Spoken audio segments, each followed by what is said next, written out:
Hey, welcome to Liberty on Caffeine. This is kind of a special edition for me today. It's one that I'm doing live. This isn't something that I did pre-recorded at all.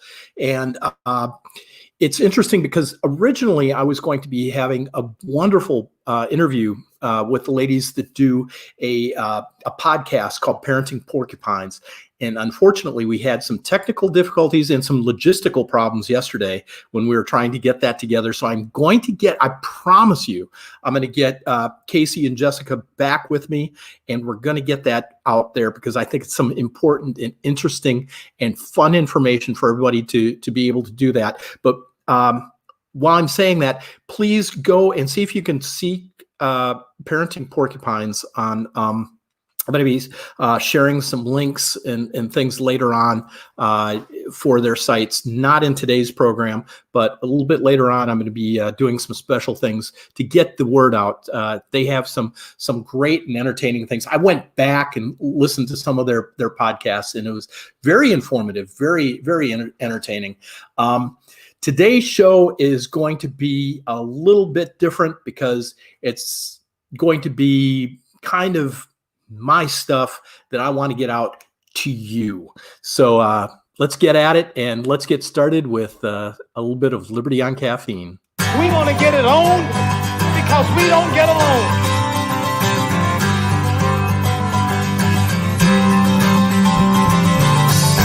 We want to get it on because we don't get along. What up? What up? Oh yeah. Well, here I stand with the mic in my hand, and I will pray to the Lord. I do the best that I can, 'cause in a world where possession is a question of a man's word, but we all are the same in the church. So I'm sticking around, and I'll be dropping it down. I'll be kicking my sound as I can smoke it. Never quit because it makes my family proud. I won't get me out of this one more time, and I say, can you help me? Can you help me get the hell out of here? Can you help me? Can you help me get the hell out? One for the money and two for the show. Three to get ready to bust down. You're doing it. The one for the money and two for the show. Three to get ready to bust down. You're doing it. The boom boom pack of my crew down so that never ever quit. Keep it hitting like a tap with the boom boom pack of my crew down so that never ever quit. Keep it hitting like a tap.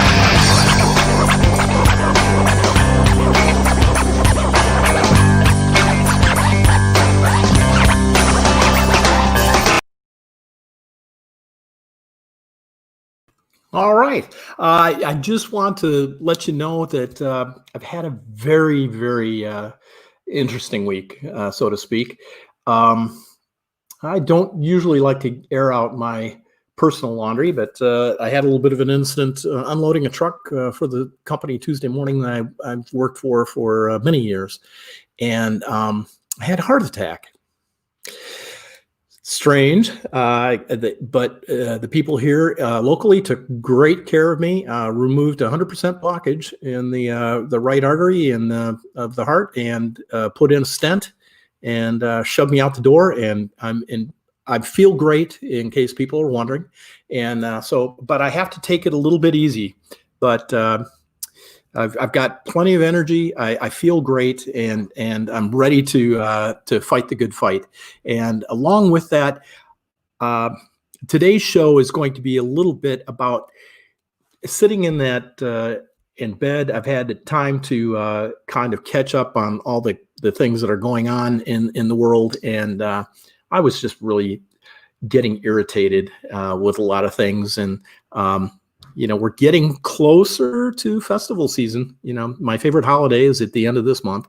And along with that, I just said, it's time to go with Festivus and some of airing of my grievances.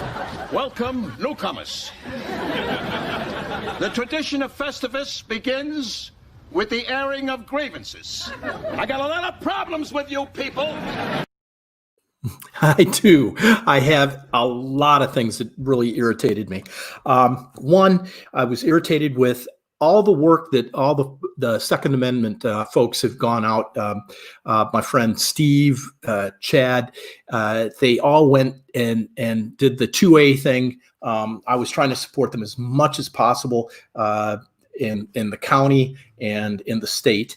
And then I knew that even making us a 2A sanctuary was not going to be strong enough to try to thwart some of the special interests trying to sneak in all these little binding regulations. Also, another associate of mine and I were trying to get some backstop ordinances put into effect. Now, I'm not usually a regulation guy, but this was kind of a preventative measure.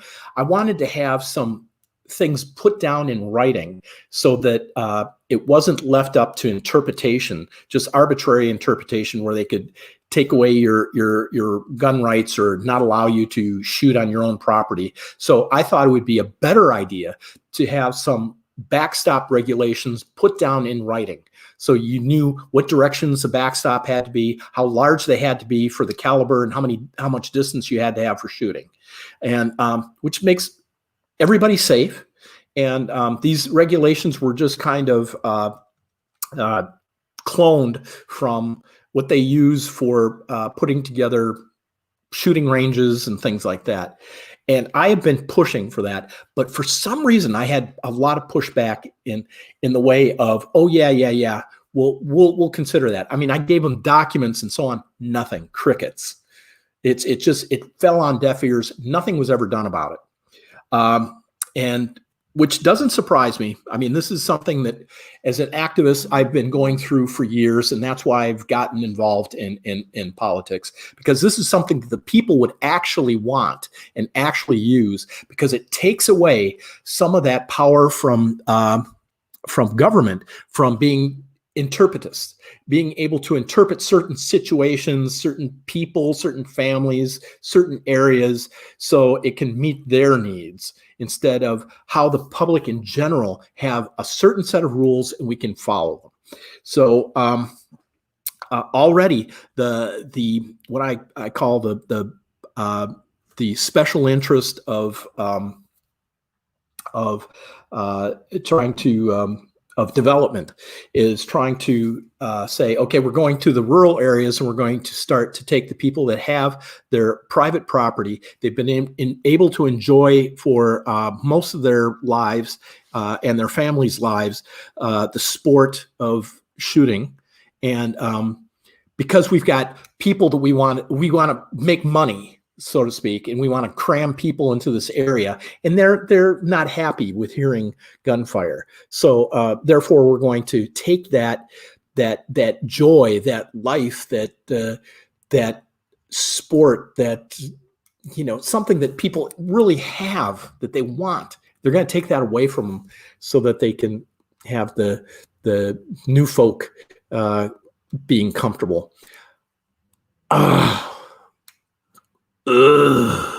I can't stand that. Anyway, that's one of my first grievances that come out. The other one, you probably have, it's controversial, but I have people that I talk to and keep a dialogue with that are in the sex trade, in the sex industry. One of them is Chase Tack. She ran for a political office up in New York. She recently suffered a loss. Very well-spoken lady, but she's been in the sex industry. She's a mother and libertarian, and she's one of the people that I talk to and so on. And she had kind of explained to me that if we regulated, brought out the sex industry from the shadows, and we could really put a curb on some of this child pornography and child sex trafficking, because these people sometimes have information that they could share. But the problem is when they come out and they share that information, the people within government want to know how they got that information, what they're involved in, and then prosecute them. And so they stay buried. But if we could bring them out and get taxable income, I hate taxes, from them, be able to regulate them, keep people safe, this might be a better alternative, because it's not going away. Prohibition doesn't work. Sorry, I got to keep hydrated. All right. But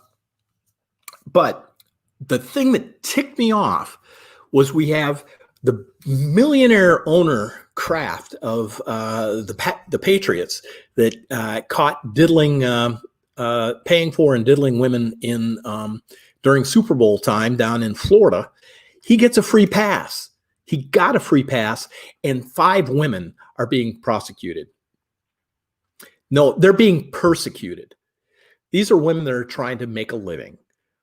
They didn't exploit him or anything else. They made a deal with him, a business deal.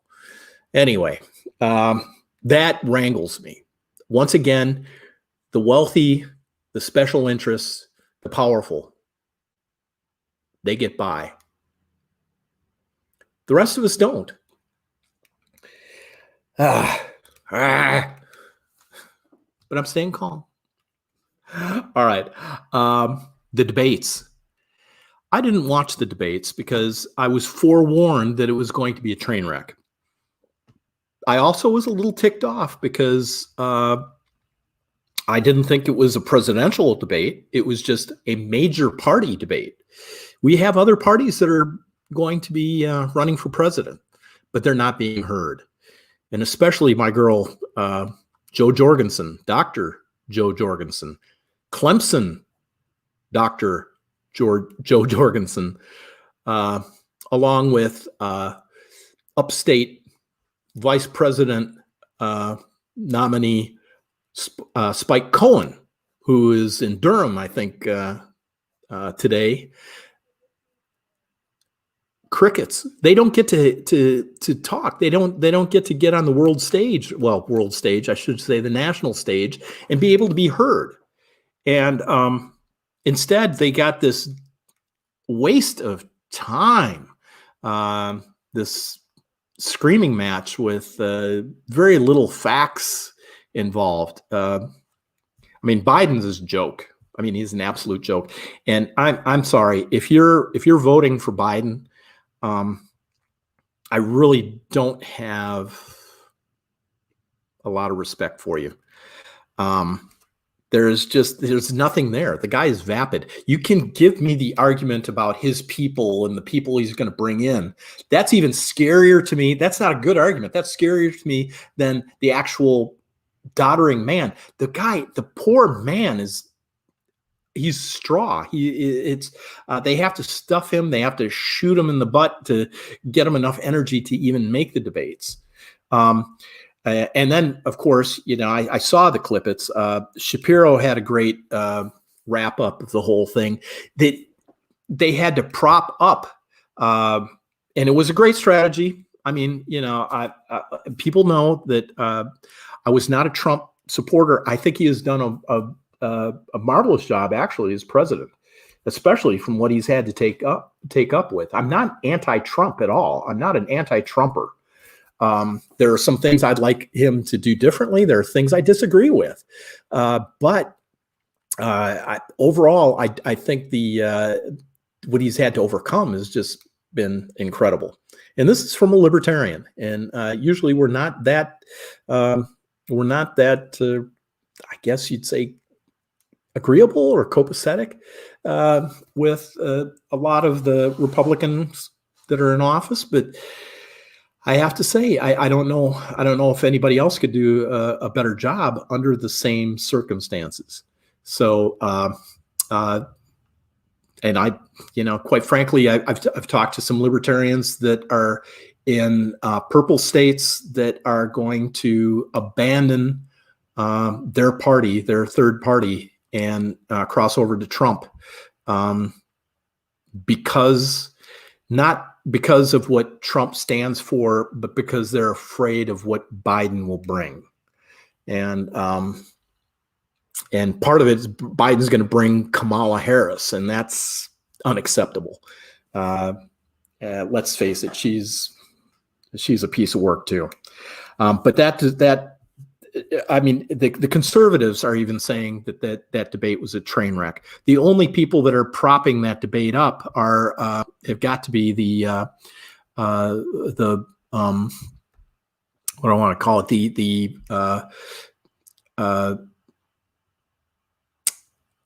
I guess it's got to be the folks that are in the mainstream media that are trying to make it some sort of win for Biden. It's terrible. It's absolutely terrible. All right, so I've gone through the debates. I've gone through craft. I've gone through the gun regs, and now I'm just going to talk a little bit about the Lindsey Graham race for the Senate race. Now, again, huge non-fan of Lindsey Graham, but Jamie Harrison, that the special interest money that is being poured into his campaign, looking into his background, wow, he would be the most dangerous candidate that we could ever even consider for South Carolina. So, I mean, I vote for a stick instead of Jamie Harrison. I mean, he looks like a big brown teddy bear, but he's not. The guy is, he's horrible. He is absolutely horrible. Maybe not as a person, but as a candidate, he is terrible. He would not represent what would be beneficial to any of us. That would be just terrible, absolutely terrible. So anyway, those are my little things that I've been talking about that. A little bit locally, we're going to talk about, I was just on Chad Caton's show, I'm Fired Up. It's a radio program that's here locally. And Chad was part of the panel when we did the panel part of Liberty on Caffeine when this first kicked off. And I was talking to him about when we talk about the cabal, the Dixiecrat Mafia that runs the state and the local politics around here, because they're not really Republicans. They're, like I say, the Dixiecrat Mafia. And I guess the little indicators that we have a problem with our politics here is our taxes, our fees, our regulations, the abundance of these ridiculous projects that are supported by tax money. And those all need to be shrunken down and reduced. But how did those things get so inflated? Well, you look at it and you say, the real cause of that is because of special interests and professional associations that are locked in to most of the politicians that are in office and in power. My personal feeling of being a candidate was because I am completely separated from that. Not that I want people to understand, it's not that I'm going to not listen to professional groups or to experts or people that are in a field. I would absolutely welcome that in order to find out what their facts, what their studies are, what their opinions are. But I would never accept money or any type of gratuity to influence the decision on a vote. And that is where, the rubber hits the road, because so many of these people, when they're in agreement and so on, they're going to accept that money so they could do the re-election, keep themselves in power. These people are going to keep them in power so that they can get the votes that they need to pass the things they need for their special interests. It's a self-feeding engine that keeps on giving, and the only people that lose are you and I, the taxpayers, or the people who are forced, the tax-paying mob. Those of us are chained to the government to be doing that. Libertarians, we are not anti-helping people. As a matter of fact, it's the antithesis of that. We're not selfish people. we're selfless generally. We want to help our neighbors. We want to get involved. We want to be volunteerists. We want to get into those things. But the problem we have is going out and feeding the poor and being told that we can't because we don't have the proper the proper type of food, the proper type of regulations, kitchens, all these things that are kind of binding. It's supposedly to protect those that we're trying to help, and that is getting to be a bit ridiculous. I mean, were getting fined for trying to feed the homeless in a park in Texas. We've got to get government out of these things. Education is every level that we've gone up with regulation when it goes to the state, and then when it went to the state to the federal level, we've seen a deterioration in the test scores and the learning of our children. Why is that? Because they're trying to do a one size fits all. And they're also trying to put in their social agenda and things like that are not things that are part of education. If we kept it on a local level, like we used to, having just the local boards control the spending and what the kids are going to learn, it's so much better because they understand their children. They understand the challenges that they have to be in. I was afforded a time to recall in the rural areas where I grew up in Wisconsin. They used to have some of the small, even when I started going to school, we started shutting down some of the small one room schoolhouses that were throughout the area, and so we became a community school district. And even our buses, East Troy Community Schools. So they shut down some of the schools. I got to know the kids real well. They were from the outer rural areas. Even our village wasn't really, it was kind of rural anyway. But they would come in and we would find out from them what their specialties were. Some of them were great in the languages. Some of them were fantastic in the sciences. Some of them were fantastic in the arithmetic portion of it. And so it was a great combination. We had, in my tiny little village, we had people that came out of there as doctors, lawyers, jet pilots, Navy boat designers. I mean, entertainers came out of that little school, and we just it was very good because we had a locally run, very interested parents were in that school all the time. A lot of volunteers. When I was trying to get my kids through school in Florida, it was like we had to be patted down, had 30,000 pieces of paper to sign, and then we had to have an escort to go into the kids' class.